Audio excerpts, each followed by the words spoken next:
Yes, I've finally done it. I've cracked the code. What are you talking about, Heather? Do not refer to me by my mortal name, boy. For I have it. The spell that will bring me all I've ever wanted. Alright, let's just take it easy. What spell?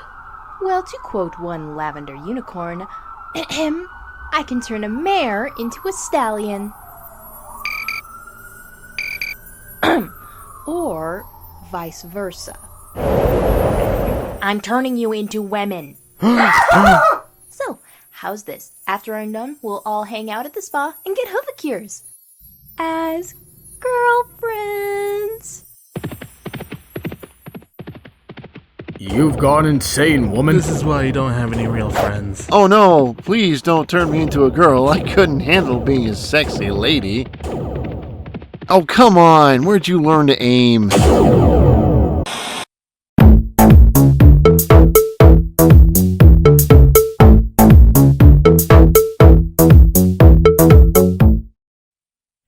Hello, my little subjects. Heather Blossom here with more stuff you didn't want to answer questions you didn't ask. I used to love Powerpuff Girls. You know what else I started liking around the same time? Boys. So naturally the male villains that were supposed to chaotically mirror my favorite superheroes caught my attention at the first outing. Then they died.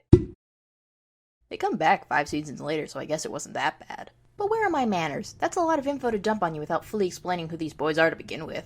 Allow me to introduce Brick, Boomer, and Butch, otherwise known as the Rowdy Ruff Boys. Debuting in the first season of the Powerpuff Girls, they were made by Mojo Jojo to counter the Powerpuffs in every way, right down to their ingredients: snips, snails, and puppy dog tails. Though instead of Chemical X accidentally making its way into the batch, the boys get...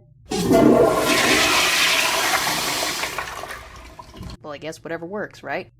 And boy howdy does it work. I love the girls, I really do, but there's just no denying that the boys have them beat. Why that is has to do with the fact that they don't really pull any punches. They're flat out sadistic and have shown no concern for collateral damage, not even towards each other. And I hate to say it, but they're overall stronger somehow. That could have to do with basic biology. It's a well-known fact that males do tend to be naturally stronger than females in some regards, but considering the fact that they were made from toilet water and armpit hair, this theory doesn't hold much weight.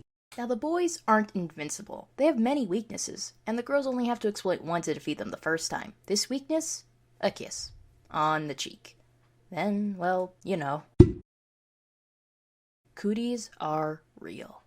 The first episode they're featured in, the boys don't seem varied in personality too much. In fact, the only real difference are in their designs and names. Other than that, they're all violent, they're all spoiled, and they're all brats.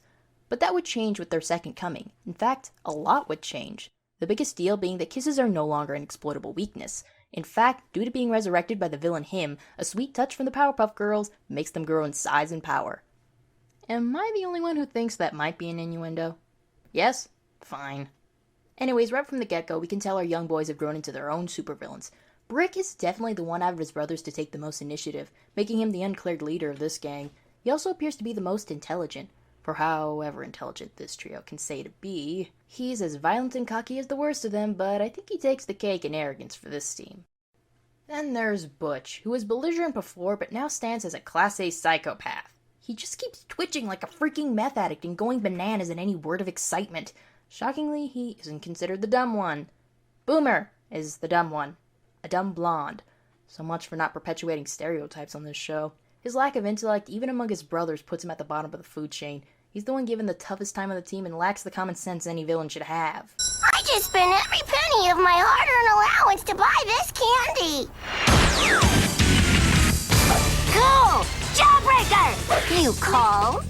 Put down the candy, sucker! Or else, what are you gonna do? Beat me up? No, they were gonna politely ask you to stop, you tard. Hey, let me out! Essentially what the boys do have in common now is their love for crime, hatred for the Powerpuff Girls, Dragon Ball Z hair, and their tendency for gross-out moments.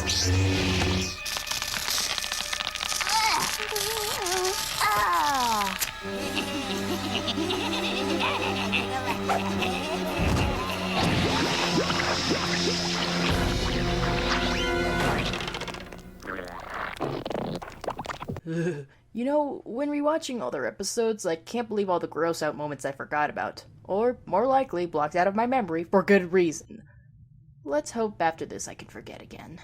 Anyways, with their newfound strength and cootie tolerance, you must be wondering how the Powerpuffs were able to defeat them a second time. Well, it came down to embarrassment and, as Blossom put it, threatening their masculinity. You know what? I'm not a pervert. This is about penis. PBG made a penis episode. Deal with it. Aside from shame, the only weakness the boys possess is their arrogance, tendency to distraction, and lack of teamwork. Despite all this, they're still one of the most formidable foes the Powerpuff Girls have ever faced, and since their first debut, skyrocketed in popularity. Seasons later, fan work was still being made of these characters. Some, well, actually a lot, perhaps most of it, on the shipping side, but a lot true to the demeanor that is the Rowdy Ruff. I feel the appeal for these characters comes from just how effective they are against our heroes, adding more tension for every conflict they enter, and because they're an interesting and refreshing contrast to our usual heroines. Let's face it, sugar, spice, and everything nice is only fascinating for so long. Sometimes you need a break from the puff. And when you break from the puff, things are bound to get rough. I'm Heather Blossom, and I think there are 3 very special ladies calling for my attention right about now. This is sick. You know that, right? You're just jealous that I'm the pretty one.